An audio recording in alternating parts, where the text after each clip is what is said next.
Good morning dear students, welcome to R P chemistry classes. जैसा कि मैंने promise किया था आप लोगों से लास्ट क्लास में कि इस वाली क्लास में मैं आईयूपीएसी के कुछ रूल्स बताऊंगी जिसकी हेल्प से आप ऑर्गेनिक कंपाउंड्स के नॉमेनक्लेचर बहुत आसानी से कर पाएंगे। तो पहला रूल जो हमें ध्यान देना है वो ये, सिलेक्शन ऑफ मेन चेन।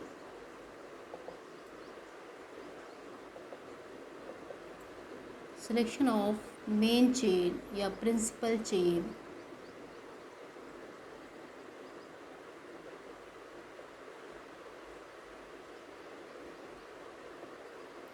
या पेरेंट चेन।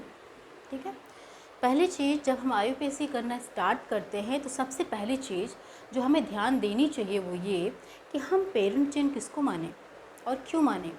कौन सी चेन हमारी जो ऑर्गेनिक कंपाउंड में नंबर ऑफ़ कार्बन एटम्स दिख रहे हैं, हम उसमें मान लीजिए एक नॉर्मल आपको दिख रहा है इस तरीके से कुछ, फिर मान लीजिए कुछ इस तरीके से हो रहा है, फिर मान लीजिए कुछ ऐसे हो रहा है। तो आप हमारे दिमाग में आता है कि मैं क्या करूँ, मैं इधर से इधर जाऊँ या इधर से इधर जाऊँ या इधर से जाऊँ। इसको बोलते हैं कि selection of main chain, parent chain या प्रिंसिपल चेन या मेन चेन का सिलेक्शन करते समय हमें किन किन बातों का ध्यान रखना चाहिए वो मैं पहले रूल में बताती हूँ। पहले रूल में आपको जो मेन चेन को सिलेक्ट करना है उसके लिए जो ध्यान देना है वो ये कि जो हम मेन चेन चूज़ कर रहे हैं प्रिंसिपल चेन, उसमें number of carbon atom should be maximum number of carbon atoms, maximum number of carbon atoms.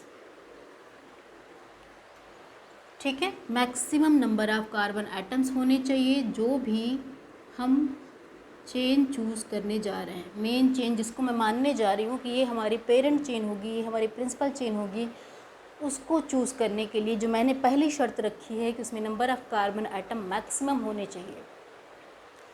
अब देखिए, कहने का मतलब ये है कि हमारे पास दो रास्ते हैं, मैं इधर से होते हुए जाऊँ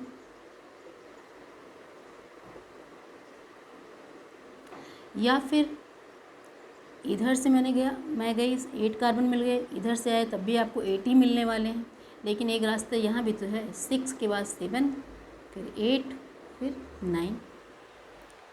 अगर इसमें आपको कोई दिक्कत है तो आपस आपको रिवाइज़ करा देती हूँ। जैसा कि मैंने लास्ट क्लास में आपको बताया था कि जहाँ भी आपको बॉन्ड लाइन स्ट्रक्चर कुछ इस तरीके से दिखे, इसको बोलते हैं बॉन्ड लाइन नोटेशन। इसमें कुछ नहीं करना होता है, हर एक कॉर्नर पे कार्बन लगाते हुए चले जाइए।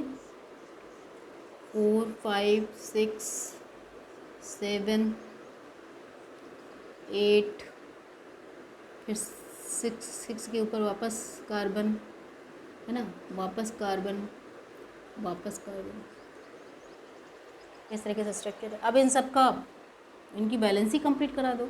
पता है आपको कार्बन की बैलेंसी कितनी होती है, 4। ऑक्सीजन की बैलेंसी कितनी होती है, 2। नाइट्रोजन की बैलेंसी कैसे होती है, 3। ये जब आप 10th क्लास पढ़ रहे थे तो उसमें ये छोटी छोटी चीज़ें आपने पढ़ रखी है।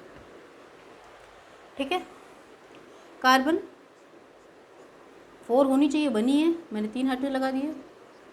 2 है, 2 हाइड्रोजन लगा दीजिए। 2 है, 2 हाइड्रोजन वापस लगा दीजिए। 2 बॉन्ड है, 2 बॉन्ड और बनाना है इसको। कार्बन आपका 4 बॉन्ड बनाएगा। 1, 2, 3 है, 1 एक बॉन्ड की कमी थी, मैंने 1 हाइड्रोजन लगा दिए। 2 है, 2 हाइड्रोजन, 2 है, 2 हाइड्रोजन, 1 है, 3 हाइड्रोजन। कुल मिला के आपको 4 बॉन्ड कंप्लीटली दिखाने होते हैं बस। जो कार्बन के पास 4 बॉन्ड होते हैं वो या तो चारों बॉन्ड सिंगल हो गए, और ऐसा भी हो सकता है कि 2 को आप सिंगल रखिए, 1 को डबल कर दीजिए, या ऐसा भी हो सकता है कि 1 को सिंगल रखिए, 3 को डबल कर दीजिए। कोई भी पॉसिबिलिटी यहाँ पे हो सकती है, या तो चारों के चारों बॉन्ड को ये सिंगल बना देगा, या तो 2 को सिंगल बना देगा, 1 को डबल बना देगा, या फिर 1 को सिंगल और 1 को ट्रिपल बना देगा। तो अब मैं बोल रही थी कि जब मैं मेन चेन को चूज़ करने जा रही हूँ, उसका सिलेक्शन करने जा रही हूँ, तो जो पहली शर्त मेरे दिमाग में रखी गई है वो ये कि आपका जो मेन चेन होना चाहिए, जो प्रिंसिपल चेन होना चाहिए, उसमें maximum number of carbon atoms होने चाहिए। ठीक है, मैंने आपको ये इसलिए दिखाया कि आपको कोई दिक्कत ना हो। इसको चाहे तो आप इसको इस तरीके से CH3 single bond CH2 single bond CH2 single bond CH2, आप इसको इस तरीके से लिख सकते हैं। कंडेंस फॉर्म में इसको कंडेंस फॉर्म बोलते हैं।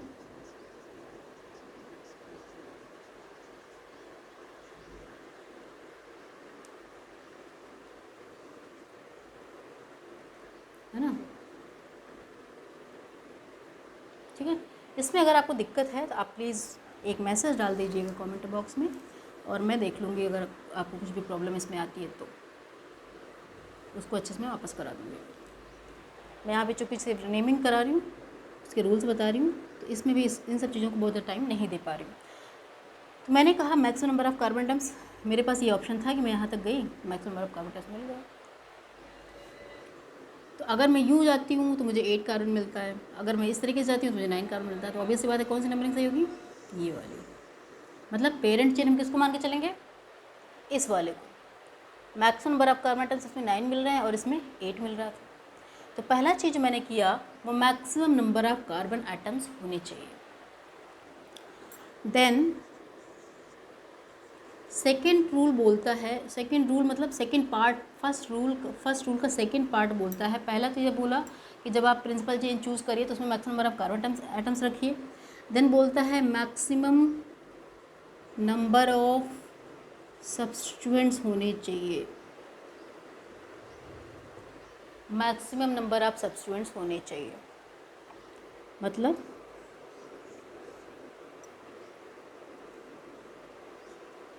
1 2 3 4 5 6 7, 2 3 4 5 6 7। आप देखें यहाँ पे अब वापस वही बात हो रही है। मान लीजिए मैं नंबरिंग यहाँ से करूँ 1 2 3 4 5 6 7, या मैं नंबरिंग चाहूँ तो कुछ इधर से करूँ, ठीक है। 5 यहाँ लिख देती हूँ, 1 2 3 4 5 6 7। भाई मेरी मर्जी में किधर से किधर जा रही हूँ, क्या फ़र्क पड़ता है। इधर से जाइए आप या फिर इधर से इधर आइए। अब आपको टोटल नंबर ऑफ कार्बन कितने मिल रहे हैं, 7 ही मिल रहे हैं।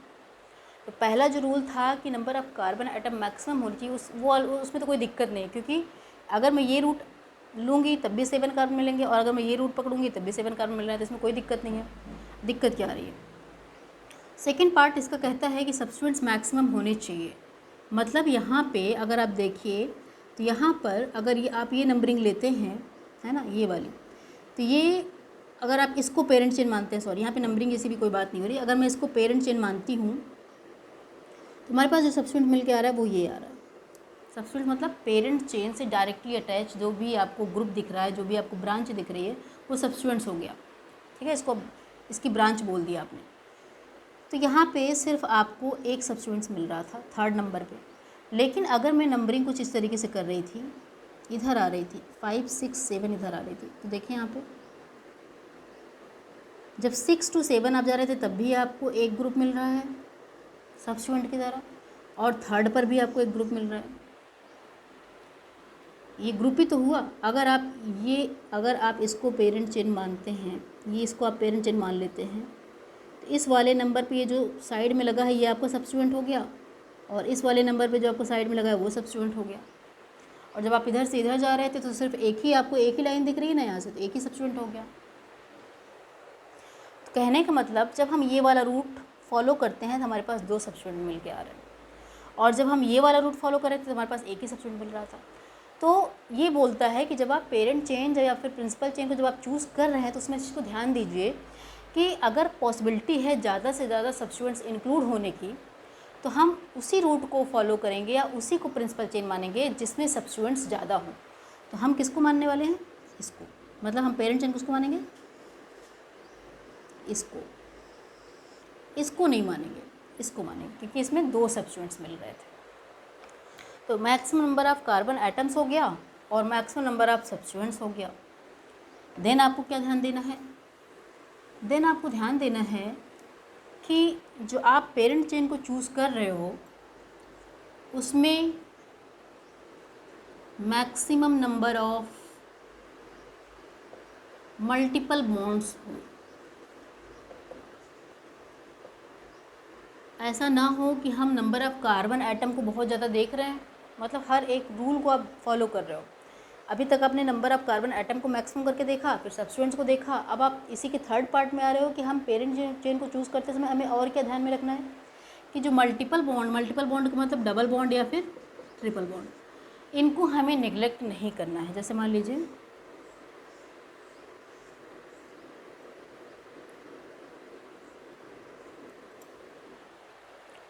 मान लीजिए, ठीक है, इसमें कोई दिक्कत तो नहीं है, बॉन्ड लाइन नोटेशन में कुछ दिक्कत नहीं है, हर कॉर्नर पे कार्बन सी सी सी सी डबल बॉन्ड लगा है, यहाँ पे एक कॉर्नर हो गया ये सी सी सी 1 2 3 4 5 6 7 1 2 3 4 5 6 7, ठीक है। चाहो तो आप सबकी वैलेंसी कंप्लीट कर दीजिए। कार्बन के पास 4 बॉन्ड होने चाहिए, 1 है तो मैंने 3 हाइड्रोजन लगा दिए, 2 है तो मैंने 2 हाइड्रोजन लगा दिए, 2 है 2 हाइड्रोजन लगा दीजिए, 2 है 2 हाइड्रोजन लगा दीजिए, है ना। इसके पास देखिए टोटल 4 हो चुके हैं, 1 2 3 4, तो इसमें कोई हाइड्रोजन नहीं लगेगा। इसमें देखिए 2 बॉन्ड लगे हुए हैं, 2 हाइड्रोजन कमी है, 2 लगा दो आप। वैसे इसमें भी आप 2 लगा दो आप, इसमें 1 ही है तो इसमें 3 लगा दीजिए, कोई दिक्कत नहीं है इसमें। अब देखें यहाँ पे, अगर मैं पेरेंट चेन को सेलेक्ट कर रही हूँ तो मैंने क्या किया, number of carbon atom maximum मुझे यही दिख रहा है 1 2 3 4 5 6 7, मैंने किया 1 2 3 4 5 6 7। लेकिन मैंने देखा कि जो मल्टीपल बॉन्ड है, जो डबल बॉन्ड है, ये तो नेग्लेक्ट हो जा रहा है, ये तो साइड में चला जा रहा है, ये तो मेन चेन में नहीं आ पा रहा है। तो मैंने क्या किया, मैंने इस रूल को फॉलो ही नहीं किया कि नंबर ऑफ कार्बन आइटम्स ज़्यादा होना चाहिए। मैंने इस चीज़ को ज़्यादा इंपॉर्टेंस दी कि मल्टीपल बॉन्ड को हम नेग्लेक्ट नहीं कर सकते हैं, और मैं नंबरिंग में पेरेंट चेन में इसको इंक्लूड करना ज़रूरी है। 1 2 3 4 5 6, मतलब जब आप इसको इंक्लूड कर रहे थे तो नंबर ऑफ कार्बन आइटम आपको 6 मिल रहा है, मतलब कम मिल रहा है, और इसमें जब आप इसको नेग्लेक्ट कर रहे थे तो नंबर ऑफ कार्बन आइटम ज़्यादा मिल रहे थे। लेकिन यहाँ पर अगर मल्टीपल बॉन्ड है साथ में, तो हम मेन चेन में, पेरेंट चेन में हम मल्टीपल बॉन्ड को इंक्लूड करते हुए चलेंगे, भले ही नंबर ऑफ कार्बन आइटम कम क्यों ना हो जाए, ठीक है। ये आपका हो गया कि मल्टीपल बॉन्ड को हम नेग्लेक्ट नहीं करेंगे, उसे पेरेंट चेन में इंक्लूड करते हुए चलेंगे। देन इसी का डी पार्ट आता है कि अगर पेरेंट चेन है और उसमें कहीं सब फंक्शनल ग्रुप लगा है, तो आपका जो प्रिंसिपल चेन है या जो मेन चेन है उसमें फंक्शनल ग्रुप होना चाहिए, ठीक है, शुड कंटेन फंक्शनल ग्रुप। मतलब आपका जो मेन चेन है, जो प्रिंसिपल चेन है, उसमें फंक्शनल ग्रुप होने चाहिए। अभी सिर्फ आप पहला रूल ही अप्लाई कर रहे हो और उसमें आप देख रहे हो कि नंबर ऑफ़ कार्बन एटम ज़्यादा होना चाहिए था, नंबर ऑफ़ सब्स्टिट्यूएंट्स ज़्यादा होना चाहिए था, number of multiple bonds include होने चाहिए थे पेरेंट चेन में, और अगर फंक्शनल ग्रुप है तो उसको भी इंक्लूड करना है आपको, कुछ इस तरीके से।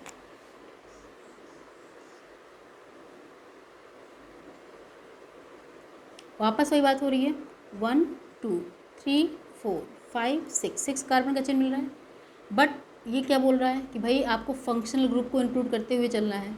यहाँ पे तो अगर आप देखें, अगर आप इसको मेन चेन मान लेते हो, ये तो आपका प्रिंसिपल में नहीं आ रहा है ना, ये तो साइड में चला गया COH, मतलब साइड चेन की तरह ट्रीट हो रहा है ये, या फिर सब्स्टिट्यूएंट की तरह ट्रीट हो रहा है। तो ये हमें करना नहीं है, हमें तो फंक्शनल ग्रुप को इंक्लूड करते हुए चलना है। तो हम क्या करेंगे, अपना जो मेन चेन मानेंगे उसको इस तरीके से रखेंगे कि उसमें आपका फंक्शनल ग्रुप आ जाए। तो इस तरीके से देखिए 6 कार्बन की चेन मिल रही थी, और अगर आप इस तरीके से देखोगे तो 6 कार्बन की चेन नहीं मिलने वाली है, कुछ कम हो जाएगी, 1 2 3 4 5, नंबर ऑफ कार्बन आइटम तो कम हो गए, लेकिन फंक्शनल ग्रुप आ रहा था, इसलिए हमने इसको नेग्लेक्ट नहीं किया।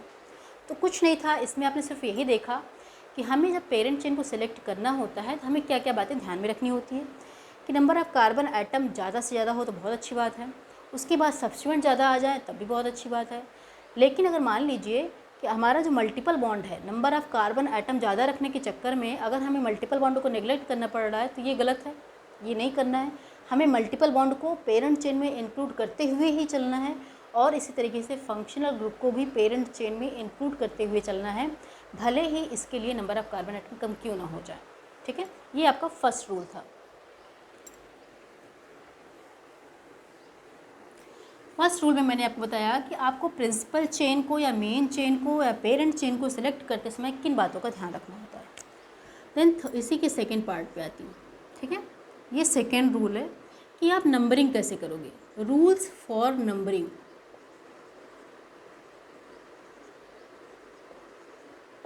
Rules for numbering of principal chain. अब आपने सेलेक्ट तो कर लिया प्रिंसिपल चेन को, अब उसका नंबरिंग कैसे करेंगे, किस डायरेक्शन से नंबरिंग करेंगे, किस कॉर्नर से किस कॉर्नर पे जाएंगे, किसको ज़्यादा प्रीफर करेंगे, मतलब किसको आप लोवेस्ट नंबर दोगे, किसको आप हाईएस्ट नंबर दे सकते हो, ये सब चीज़ें हम यहाँ डिस्कस करेंगे। इसमें जो पहली चीज़ ध्यान देनी है वो ये आपको कि हमेशा प्रेफरेंस देना है फंक्शनल ग्रुप को, अगर है तो, देन आपको देना है प्रेफरेंस डबल बॉन्ड को, देन आपको ट्रिपल बॉन्ड को, देन आपको सब्स्टिट्यूएंट्स को। सब्स्टिट्यूएंट्स को आप देखिए, अब जो सब्स्टिट्यूएंट्स हैं इसमें भी थोड़ा सा आपको ध्यान देना है कि जो अल्फ़ाबेटिकल पहले आएगा, जो ग्रुप, मान लीजिए कई सारे सब्स्टिट्यूएंट्स हैं, तो जो सब्स्टिट्यूएंट अल्फ़ाबेटिकल पहले आएगा उसको प्रेफर करना है, उसको हमें प्रेफर करना है, मतलब उसको हमें लोवेस्ट नंबर देना है।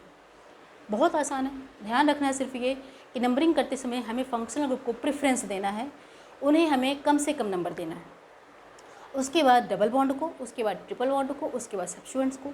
सब्स्टिट्यूएंट्स में भी जो ग्रुप अल्फ़ाबेटिकल पहले आएगा उसको हमें कम नंबर देने की कोशिश करनी है। देखिए थोड़े से एग्जांपल से इसको समझने की कोशिश करते हैं। मैंने यहाँ लगाया COOH और मैंने यहाँ पे लगा दिया डबल बॉन्ड। फिर अब नंबरिंग करना है आपको, या तो इधर से करिए या तो इधर से करिए। क्या बोल रहा है, फंक्शनल ग्रुप को प्रेफरेंस देना है, प्रेफरेंस देने का मतलब है लोवेस्ट नंबर देना है। मैंने लगा दिया 1 2 3 4 5 6। बहुत आसान है फ्रेंड्स, अगर फंक्शनल ग्रुप लगा हुआ है कहीं पे तो कुछ सोचना ही नहीं है, उस सीधे उसी के बारे में आपको सोचना है ना, और सबको नेगलेक्ट कर दो, कोई दिक्कत ही नहीं, क्योंकि सबसे पहले तो यही आ रहा है ना। और वैसे भी अपने दिमाग में रखिए, जनरली COH अगर किसी भी कंपाउंड में है तो हम नंबरिंग वहीं से स्टार्ट करते हैं, क्योंकि जितने भी फंक्शनल ग्रुप होते हैं उसमें हाईएस्ट रैंक किसी को दी जाती है, कार्बोक्सिलिक एसिड को दी जाती है। कुछ नहीं यहाँ पे, ठीक है। आपने क्या किया, फंक्शनल ग्रुप को प्रेफरेंस दिया, ना कि डबल बॉन्ड को। डबल बॉन्ड को आपने प्रेफरेंस नहीं दिया। ये 5 6 पे आ रहा, अगर इधर से करते तो कैसे आता, ये इधर से करते तो ये 1 2 पे आता, तो 1 2 वाला प्रेफरेबल नंबर है ना 5 6 के कंपैरिजन में। लेकिन मुझे क्या करना है, मुझे तो फंक्शनल ग्रुप को प्रेफर करना है ना। अगर मैं इधर से नंबरिंग करूँगी तो इसको तो बहुत ज़्यादा नंबर मिलने वाला है, 1 2 3 4 5 6 नंबर मिलेगा। ये रूल मतलब ये आपका रॉन्ग हो जाएगा, इसलिए मैंने फंक्शनल ग्रुप को लोवेस्ट नंबर दिया है, मैंने उसको प्रायोरिटी दी है as compared to double bond. पहली चीज़ तो ये हो गई। देन मान लीजिए मैं यहाँ पे ट्रिपल बॉन्ड लगा दूँ, मान लीजिए इस कॉर्नर पे मैंने ट्रिपल बॉन्ड लगा दिया। क्या बोलता है कि डबल बॉन्ड को प्रेफर करना है ना कि ट्रिपल बॉन्ड को। तो अब बताएं नंबरिंग कहाँ से करेंगे आप, देखें अगर इधर से नंबरिंग करेंगे तो 1 2 3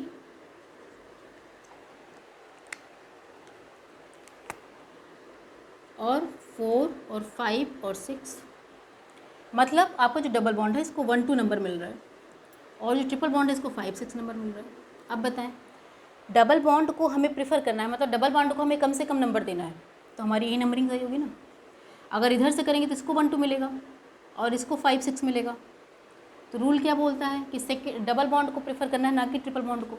अगर दोनों की पोजीशन इक्विवेलेंट है तो इस चीज़ को यहाँ पे बहुत ध्यान देना है आपको। इधर से नंबरिंग करेंगे तो डबल बॉन्ड को 1 2 मिलेगा, इधर से नंबरिंग करेंगे तो ट्रिपल बॉन्ड को 1 2 मिलेगा।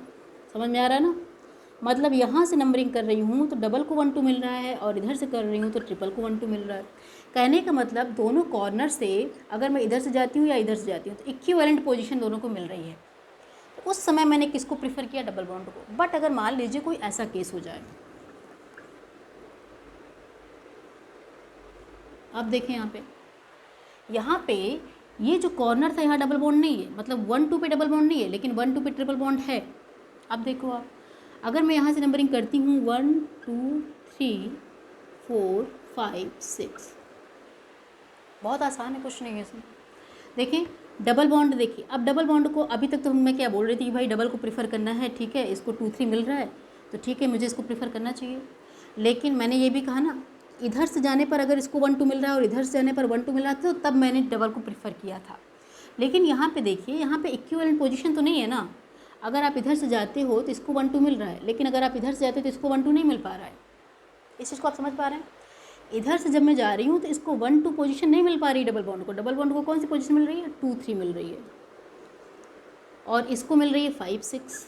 लेकिन अगर मैं यही नंबरिंग इधर से करूँगी 1 2 3 4 5 6।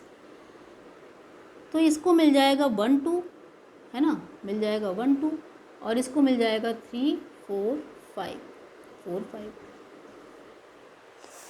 तो आप सोच रहे होंगे कि इसको प्रेफरेंस देना है। इसको प्रीफर डबल बॉन्ड को तब देना है जब डबल और ट्रिपल दोनों की पोजीशन इक्विवेलेंट हो। जैसे इसमें था, इधर से इसको 1 2 मिल रहा था, इधर से इसको 1 2 मिल रहा था, तो ठीक है, मैंने डबल को प्रीफर कर दिया। लेकिन यहाँ पर आपको अगर ट्रिपल बॉन्ड को लोवेस्ट नंबर मिल पा रहा है, इसको इक्विवेलेंट पोजीशन दोनों की नहीं है, इसको 2 3 मिल रहा है, इसको 1 2 किसी भी हालत में नहीं मिल पा रहा है, तो इस केस में हम प्रेफरेंस किसको देने लगेंगे? ट्रिपल बॉन्ड को देने लगेंगे, ना कि डबल बॉन्ड को। तो हमारी नंबरिंग कुछ कैसी हो जाएगी? इसमें इधर से हो जाएगी नंबरिंग 1 2 3 4 5 6। ठीक है, ये आपको समझ में आ गया होगा कि कब डबल बॉन्ड को, कब ट्रिपल बॉन्ड को। डबल बॉन्ड को जनरली प्रेफर करना है जब इक्विवेलेंट पोजीशन हो, लेकिन अगर कोई ऐसा केस होता है कि ट्रिपल बॉन्ड को कम से कम नंबर मिल पा रहा है तो कोई बात नहीं, तो हम ट्रिपल को प्रेफर करने लगते हैं। इसी तरीके से मान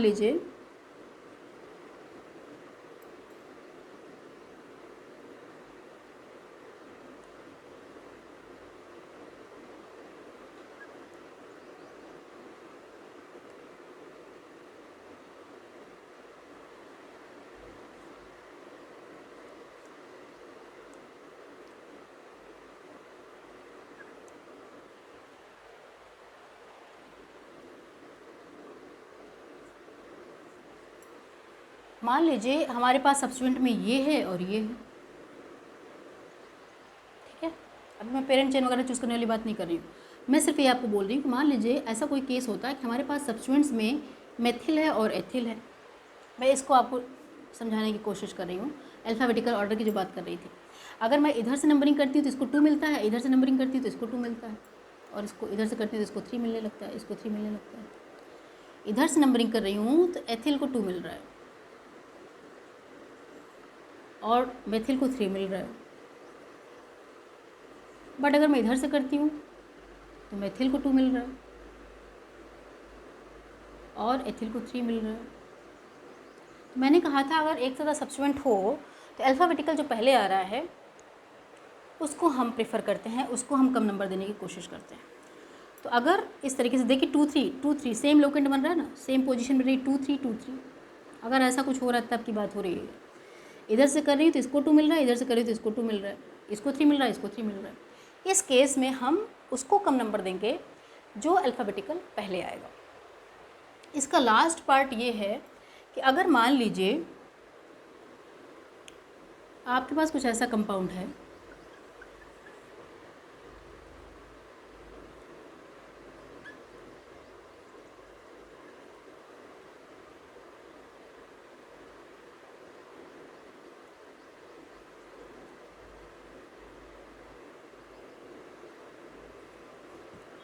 फाई लगा दिया मैंने। फाई मतलब होता है फेनिल।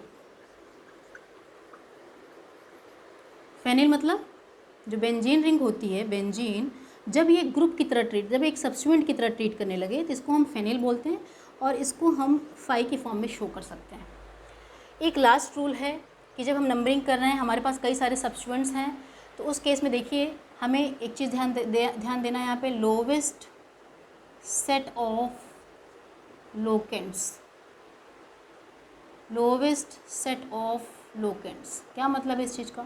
ये एक सब्स्टिट्यूएंट्स क्या एक तरीके के लोकेंट्स हैं जो पोजीशन पे, अलग अलग पोजीशन पे आपको पाए जा रहे हैं, उनको हम लोकेंट्स बोल रहे हैं। सब्स्टिट्यूएंट्स को ही हम क्या बोल रहे हैं? लोकेंट्स बोल रहे हैं।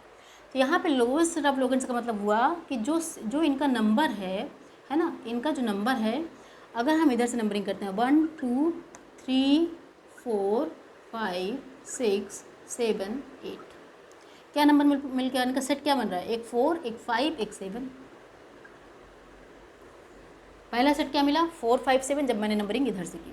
अब मैं इधर से करके देखती हूँ एक बार, 1 2 3 4 5 6 7 8। अगर इधर से नंबरिंग करती हूँ तो क्या नंबर मिल रहा है? क्या सेट मिला? 2 मिला, देन 4 मिला, देन 5 मिला। अब देखिए यहाँ पे आपको समझ में आ जाएगा। लोवेस्ट सेट, लोवेस्ट मतलब जो सेट है वो लोवेस्ट होना चाहिए। ये 2 4 5 है, यहाँ 4 5 7 है, तो कौन सा लोवेस्ट सेट आपको दिख रहा है? यही दिख रहा है, ठीक है। तो इस केस में हम नंबरिंग कहाँ से करेंगे, इधर से करेंगे, जहाँ से हमारा जो सेट बन रहा है, जो सब्स्टिट्यूएंट्स का सेट बन के आ रहा है वो लोवेस्ट हमें दिख रहा हो। ये देखिए यहाँ पे अगर कोई ऐसा केस हो जाए कि पहला सेट कुछ ऐसा हो जाए और दूसरा सेट कुछ ऐसा हो जाए, तो इसमें जो पहला नंबर तो सेम मिल गया, लेकिन दूसरा नंबर तो आपको डिफ़र कर रहा है ना। कोई भी पॉइंट जहाँ पे डिफरेंस आपको दिख जाए हमें उस हिसाब से डिसाइड कर लेना है। अगर ये दोनों सेम हो गए तो कोई बात नहीं, इसको हम डिसाइड करेंगे, इसको कम नंबर मिल रहा है ना, इसको ज़्यादा नंबर मिल रहा है, तो हम मेन किसको मानेंगे, कौन सी करेक्ट नंबरिंग होगी, ये वाली, क्योंकि इसमें ज़्यादा नंबर आ गया। ये दोनों सेम हो गए तो कोई बात नहीं, 3 और 4 में हम देख लेंगे। तो लोवेस्ट सेट ऑफ लोकेंट्स मतलब कि जो सब्स्टिट्यूएंट्स की नंबरिंग करते समय जो हमारे पास सेट मिल के आ रहे हैं, सेट बन के आ रहे हैं, वो लोवेस्ट फॉर्म में होना चाहिए। मैंने आपको 2 रूल कंप्लीट करा दिए कि पेरेंट चेन को कैसे आप सिलेक्ट करोगे, पहला क्या क्या बातों का ध्यान रखने वाले हो, और सेकंड उनकी नंबरिंग कैसे करेंगे। मैं थर्ड रूल पे आती हूँ कि ऐसे किसी कंपाउंड की नंबरिंग करने जा रही हूँ, नेमिंग करने जा रही हूँ जिनके पास कॉम्प्लेक्स सब्स्टिट्यूएंट्स हैं। ठीक है, rules for compound having complex substituents.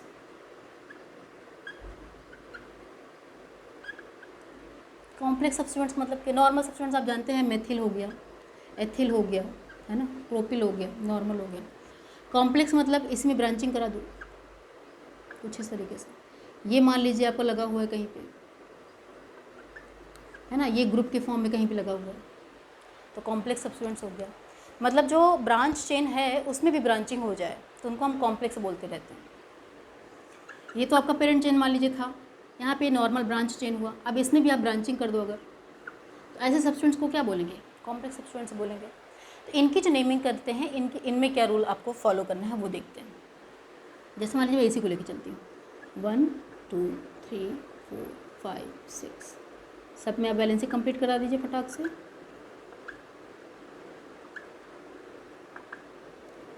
बहुत आसान है ना, कुछ नहीं है इसमें, इसके बारे में सोचें।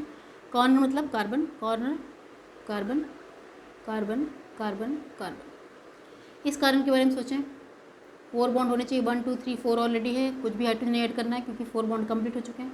इसमें देखिए सिंगल बॉन्ड है, 3 बॉन्ड नहीं है, टोटल 4 बॉन्ड होने चाहिए। मैंने क्या किया, 3 हाइड्रोजन लगा दिया, मैंने क्या किया यहाँ पे 3 हाइड्रोजन लगा दिया, मैंने क्या किया यहाँ पे 3 हाइड्रोजन लगा दीजिए। वैसे भी आप एक चीज़ ध्यान रखें, अगर डबल बॉन्ड ट्रिपल बॉन्ड नहीं है तो कॉर्नर वाले पे हमेशा आपको CH3 ही मिलने वाला है, साइड में हमेशा आपको CH3 CH3 CH3 CH3 CH3 CH3, अगर डबल या सिंगल बॉन्ड, डबल या ट्रिपल बॉन्ड नहीं है, सारे सिंगल बॉन्ड हैं। तो अब इनकी नेमिंग करते समय हमें क्या ध्यान देना है, चलो ये तो ठीक है, कोई बात नहीं, ये तो आप नॉर्मल जो नंबरिंग करते हैं 1 2 3 करिए, 1 2 3 करिए, 4 करिए, कोई बात नहीं। इधर से करेंगे तो 1 2 3 4 पे आ रहा है, और ये इधर से करेंगे तो 1 2 3 4 पे आ रहा है, सॉरी 1 2 3 पे आ रहा है ना, 3 पे आ रहा है ना ये। तो सब्स्टिट्यूएंट्स को कम से कम नंबर देना, यहाँ पे ना तो फंक्शनल ग्रुप है ना तो कोई मल्टीपल बॉन्ड है, तो हम सब्स्टिट्यूएंट्स को ही प्रेफर करेंगे। मतलब प्रेफर इन द सेंस इधर से नंबरिंग नहीं करेंगे क्योंकि उसको ज़्यादा नंबर मिल पा रहा था, इधर से नंबरिंग इसलिए कर रहे हैं क्योंकि इसको 3rd नंबर मिल पा रहा है, तो ठीक है, 3rd को हम प्रेफर करेंगे एज़ कम्पेयर टू 4। तो 3rd नंबर पे आपका कॉम्प्लेक्स सब्स्टिट्यूएंट्स है। अब हमारे पास जो कॉम्प्लेक्स सब्स्टिट्यूएंट्स है उसके बारे में आपको सोचना है। अगर मैं इस स्ट्रक्चर को दिखाऊँ कुछ इस तरीके से, CH3 CH2 CH2 CH, sorry यहाँ पे CH होगा, CH नहीं होगा क्योंकि 1 2 3 बॉन्ड ऑलरेडी हैं तो एक ही हाइड्रोजन हो सकता है यहाँ पे, CH C CH3 CH3 CH3, ठीक है, then CH2 then CH3। Numbering किया मैंने 1 2 3 4 5 6, ठीक है। 3rd नंबर पे आपका ये कॉम्प्लेक्स सब्स्टिट्यूएंट है। तो कॉम्प्लेक्स सब्स्टिट्यूएंट्स की भी हम नंबरिंग कुछ इस तरीके से करेंगे। देखें 3rd नंबर पे है तो जो आपका पॉइंट ऑफ अटैचमेंट है, ये जो आपका बॉन्ड है इससे डायरेक्ट वाला जो कार्बन है, इस पेरेंट चेन से जो डायरेक्टली अटैच कार्बन है, नंबरिंग यहाँ से स्टार्ट की जाएगी 1। अब आप इधर जाओगे तब भी 1 2 होगा, इधर जाओगे तब भी 1 2 होगा, इधर जाएंगे तब भी 1 2 होगा, तो किधर भी जाइए कोई दिक्कत नहीं है, 1 2। तो इनकी नेमिंग कैसे करेंगे आप, पहली बात सबसे पहले क्या, सेकेंडरी प्रीफिक्स के फॉर्म में क्या हो गया आपके पास, ये हो गया। रूल याद है आपको, secondary prefix then primary prefix then root word, ठीक है, then primary suffix then secondary suffix, कोई दिक्कत नहीं है उसमें। अगर आपको इसमें कोई दिक्कत है तो लास्ट जो पार्ट 1 मैंने IUPAC का कराया उसको एक बार चेक कर लीजिए, उसमें सारी चीज़ें बहुत अच्छे से बताई गई हैं। तो मैंने क्या किया, सेकेंडरी प्रीफिक्स के फॉर्म में मेरे पास ये सब्स्टिट्यूएंट, जिसको मैं लिखूँगी कैसे, देखिए जो पेरेंट चेन है उसके 3rd नंबर पे आपका ये लगा हुआ है, 3rd नंबर पे मैंने क्या किया 3 लिख दिया मैंने ब्रैकेट। ये जो कॉम्प्लेक्स सब्स्टिट्यूएंट है इसको जब भी हम लिखेंगे ब्रैकेट के अंदर लिखेंगे। देखिए फर्स्ट इसकी नेमिंग कैसे हुई है 1 2, टोटल नंबर ऑफ कार्बन कितने 2 हैं, 1 पे 2 सब्स्टिट्यूएंट फिर वापस लगा हुआ है, तभी तो इसको कॉम्प्लेक्स बोल रहे हैं ना, खुद भी सब्स्टिट्यूएंट है और अपने में भी सब्स्टिट्यूएंट लेके आ रहा है, इसीलिए इसको कॉम्प्लेक्स बोला जा रहा है। तो फर्स्ट पे 2 CH3 लगा हुआ है, तो मैंने क्या किया 1 1 डाई मिथाइल, CH3 का मतलब मिथाइल, 2 CH3 लगा है इसे डाई मिथाइल, और दोनों ही फर्स्ट पे ही लगे हैं इसलिए मैंने 1 1 लिखा है 2 बार, 1 1 di methyl, number of carbon is 2 मतलब इथाइल। तो एक तरीके से आप थोड़ा सा सोच सकते हैं कि यहाँ पे देखिए एक जो सब्स्टिट्यूएंट है वो 2 बार आ रहा है, एक तो ये सब्स्टिट्यूएंट है ही और इसको भी सब्स्टिट्यूएंट ले रहे हैं, ठीक है। 1 1 डाई मिथाइल इथाइल, अब ब्रैकेट आपने बंद कर दिया, total number of carbon is 6, hex, single bond मतलब एन, कोई सेकेंडरी सफिक्स नहीं है, कोई फंक्शनल नहीं है, तो नॉर्मली आपने क्या लिख दिया हेक्सेन। बहुत आसान है ना, देख के आपको थोड़ा लगता है कि कॉम्प्लेक्स है क्या होगा, कुछ भी नहीं होता है, बहुत आसान होता है, कुछ भी नहीं करना होता है आपको। जो कॉम्प्लेक्स सब्स्टिट्यूएंट्स है बस उसमें भी सोचिए कि इनकी हमें अलग से नेमिंग करनी है, बस ये सोचिए कि इसका IUPAC मुझे अलग से निकालना है, बस इतना ध्यान रखिए किस पोजीशन पे है, इनकी नंबरिंग कैसे करनी है, इसमें भी आपको पेरेंट चेन देखना होता है, सब्स्टिट्यूएंट देखना होता है और उसको एज ए सब्स्टिट्यूएंट ही लिखना होता है। जैसे नॉर्मली अगर ये होता तो हम लिखते इथेन 1 1 डाई मेथिल इथेन, लेकिन मैंने क्या लिखा इथेन की जगह मैंने क्या लिखा इथिल, ठीक है, या इथाइल, तो इसको भी मैंने सब्स्टिट्यूएंट की तरह लिखा है, ठीक है। इसकी नेमिंग करते समय आपको ये चीज़ को ध्यान रखना है। और किसमें क्या ध्यान रखना है, मान लीजिए यही ग्रुप, यही सेम ग्रुप यहाँ पे भी आ जाए,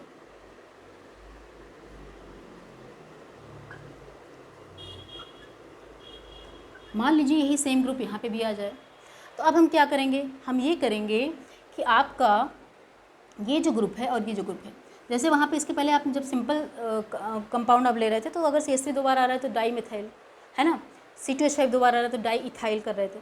अब ये कॉम्प्लेक्स हो गया, अब इसमें ऑलरेडी डाई लगा हो तो इसमें डाई कैसे लगाओगे, ऐसे थोड़ी लिखोगे कि 3 4 डाई 1 1 डाई मिथाइल, ऐसे नहीं लिखना है।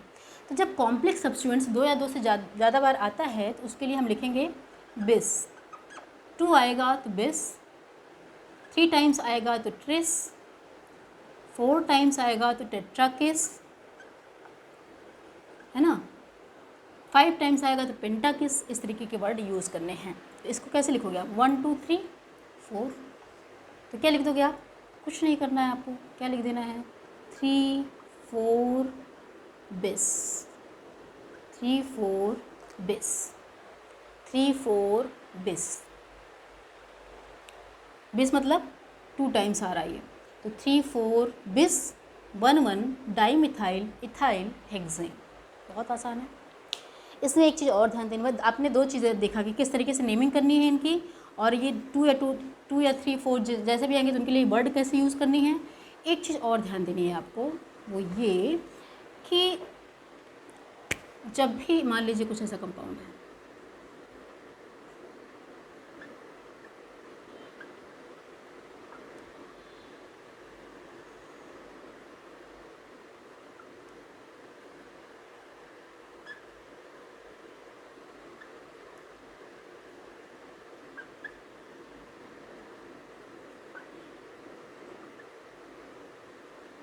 ठीक है,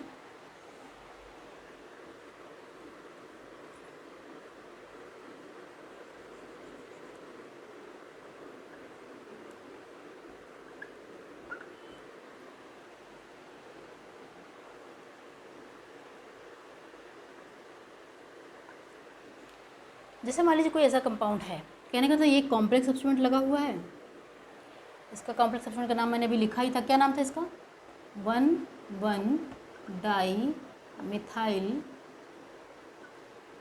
ठीक है 1 2 1 1 डाई मिथाइल इथाइल, ये इसका नाम था, और दूसरा सब्स्टिट्यूएंट भी आपके पास लगा हुआ है, ठीक है 1 2 3 4 1 2 3 4। तो ये क्या आ रहा है, इथाइल आ रहा है। अब आप किसको अल्फ़ाबेटिकल ऑर्डर में किसको प्रेफर करेंगे? इसके पहले जब आप नॉर्मल सब्स्टिट्यूएंट ले रहे थे, अगर CH3 2 बार आ रहा था तो मैंने बोल रही थी कि डाई वर्ड नेग्लेक्ट कर देंगे जब नॉर्मल सब्स्टिट्यूएंट है। लेकिन अगर कॉम्प्लेक्स सब्स्टिट्यूएंट है, उसमें डाई वर्ड आ रहा है, तो इसको हम नेग्लेक्ट नहीं करेंगे, बल्कि इसको लेते हुए चलेंगे। किसके लिए? अल्फ़ाबेटिकल ऑर्डर के लिए। डाई में अगर डाई मिथाइल आ रहा है तो DE से पहले आ रहा है, ठीक है। इसके पहले नॉर्मल सब्स्टिट्यूएंट्स में अगर 2 CH3 है, 1 C2H5 है, तो डाई मिथाइल अगर लिखा हुआ है ना, डाई मिथाइल और इथाइल, तो लिखते समय हम इसको प्रिफर कर रहे थे। अल्फ़ाबेटिकली जो पहले आएगा उसको पहले लिखा जाएगा। मैं कह रही थी कि डाई हम नहीं लेंगे, मतलब डाई वर्ड निगलेक्ट कर देंगे। लेकिन कॉम्प्लेक्स में ये चीज़ आपको ध्यान रखनी है कि डाई वर्ड जो है, मतलब डाई ट्राई जो भी लगा हुआ है, उसके पहले वर्ड को भी लेते हुए चलना है अल्फ़ाबेटिकली, इसको भी इंपॉर्टेंस देना है। तो अल्फ़ाबेटिकली कौन आने वाला है? कॉम्प्लेक्स वाला। अब नंबरिंग कैसे करोगे? इधर से करोगे तो 1 2 3 4 आ रहा है, इधर से करोगे तो 1 2 3 4 आ रहा है ना। तो मैंने क्या किया, इसको तो 4 मिल ही रहा है, चलो कोई बात नहीं, और इसको 3 मिल रहा है, चलो कोई बात नहीं। लिखेंगे किसको पहले? एथिल वाला लिखेंगे कि या डाई वाला? इसको लिखेंगे पहले, है ना। पहले ये वाला ग्रुप लिखेंगे, देन ये वाला ग्रुप लिखेंगे। सेकेंडरी प्रीफिक्स के फॉर्म में दोनों हैं, तो आप क्या लिखोगे पहले? 4 4 1 1 डाई मिथाइल इथाइल, ठीक है। देन आएंगे इस पे 3 इथाइल, देन आपका जो भी है 1 2 3 4 5 6 7 हेप्टेन, ठीक है ना। अल्फ़ाबेटिकल ऑर्डर जब आप कॉम्प्लेक्स सब्स्टिट्यूएंट की बात करेंगे तो उसमें जो डाई वर्ड आएगा, ट्राई वर्ड आएगा, उसको भी इंक्लूड करते हुए चलना है। जबकि जब नॉर्मल सब्स्टिट्यूएंट्स होते हैं, तो जैसे डाई मिथाइल है, इथाइल है, तो डाई मिथाइल में जो डी वर्ड आ रहा है उसको मैं नेग्लेक्ट कर दे रही थी अभी तक। तो कॉम्प्लेक्स में जो ये वर्ड है इसको हम नेग्लेक्ट नहीं करेंगे। तो आज मैंने आपको जो रूल कंप्लीट किए हैं, फर्स्ट सेकंड थर्ड, ये बहुत ही बेसिक रूल्स हैं। और यहीं पर सबसे ज़्यादा प्रॉब्लम आती है, क्योंकि जब हम पेरेंट चेन ही नहीं सिलेक्ट कर पा रहे हैं, बहुत सारी प्रॉब्लम आ रही है हमको, उनकी नंबरिंग नहीं कर पा रहे हैं, किधर से जाना है, थोड़ा सा कॉम्प्लेक्स आ गया तो इसमें हम कन्फ्यूज़ होने लगते हैं। बाकी आने वाले कुछ रूल्स में तो कुछ ज़्यादा है ही नहीं, क्योंकि उसमें फंक्शनल ग्रुप को हम कैसे सफिक्स के फॉर्म में क्या बोलते हैं हमें पता ही होता है, प्रीफिक्स के फॉर्म में क्या बोलते हैं वो हमें पता ही होता है। तो उनका जो नॉमेनक्लेचर वो इतना ज़्यादा टफ नहीं होता है, आप उसको आसानी से कर लोगे। तो आज मैंने 3 रूल्स कंप्लीट किए हैं। आगे की नेक्स्ट क्लास में मैं डिस्कस करूँगी उन सारे कंपाउंड्स में जिसमें बहुत सारे फंक्शनल ग्रुप आ जाएँ, या फिर साइक्लिक कंपाउंड आ जाए, या फिर एरोमेटिक आ जाए। तो इनके बारे में हम आगे की क्लास में डिस्कस करेंगे, ठीक है। क्लास अगर आपने अभी तक मेरे चैनल को सब्सक्राइब नहीं किया तो प्लीज़ रिक्वेस्ट है कि आप सब्सक्राइब करिएगा। इससे बस ये होगा कि मुझे थोड़ा सा मोटिवेशन मिलेगा और मैं थोड़ा ज़्यादा अच्छे से काम कर पाऊँगी, है ना। और अगर आपने कर लिया तो कोई बात नहीं, इसके लिए थैंक यू आपको। तो आज के लिए बस इतना ही। Thank you class.